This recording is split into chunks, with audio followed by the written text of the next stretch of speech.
I'm Jim Traxler, Interim Director of Music and the Arts at John Knox Presbyterian. A few weeks ago, Linda Calhoun Monaco sang, "I Walked Today Where Jesus Walked." That song is especially meaningful to me because I have walked where Jesus walked, and walking with Jesus is our current theme for our devotionals. In 1998, I went on a Holy Land tour that brought the Bible to life for me. When I read a passage of the Bible today, I can picture myself in that scene because I was there. I stood atop the Mount of Beatitudes, looking out over the Sea of Galilee. It was so peaceful there, and I felt the presence of Jesus.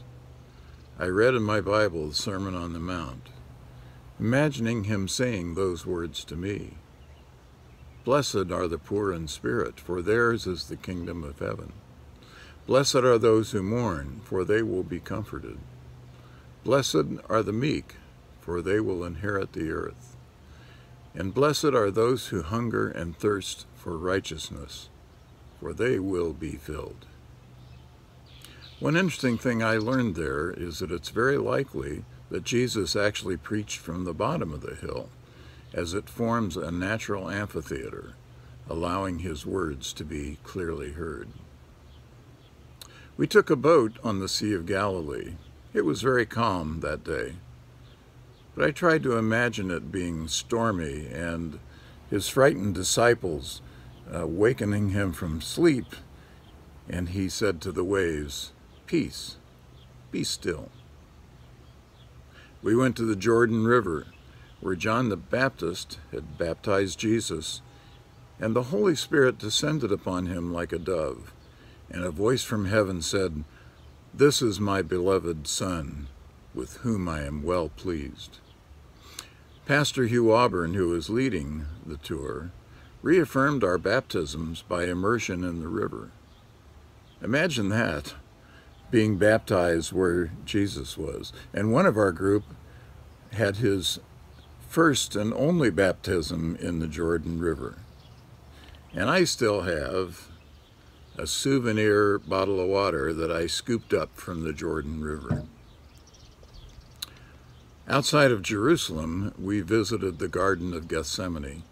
It's still a peaceful, quiet grove of olive trees where we could pray as Jesus did. Going into Jerusalem, we walked the Via Dolorosa, the 9 stations of the cross, through the city toward Calvary. I remember it was an uphill walk of about a half a mile, and it was tiring just to walk it. It was heartbreaking thinking of Jesus carrying a heavy cross after having been beaten. And finally, we visited 2 sites considered to be the place where Jesus was crucified. The first was the Church of the Holy Sepulchre, and that's the traditional site of the crucifixion, which appears to be historically correct. But as you can see from this picture, the cathedral, which is beautiful, really inhibits seeing the site as it was in Jesus' time.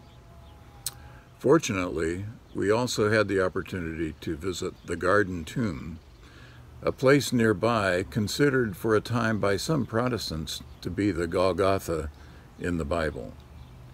It does have a tomb which, if it's not the tomb of Jesus, is exactly the type of tomb described in the Bible. Wherever the authentic site of the crucifixion may be, the Garden Tomb was a quiet, unspoiled place where you could sit on a bench and contemplate the crucifixion of Jesus and his burial in the tomb, and where, on the 3rd day, the stone was rolled away and Jesus conquered death and sin for all of us. Seeing these sights and reliving the scriptures changed my life, and I have been walking with Jesus with these memories in my head. I really hope that these memories and images may help you in some small way to continue walking with Jesus. And remember, you are not alone. God cares for you, and so do we.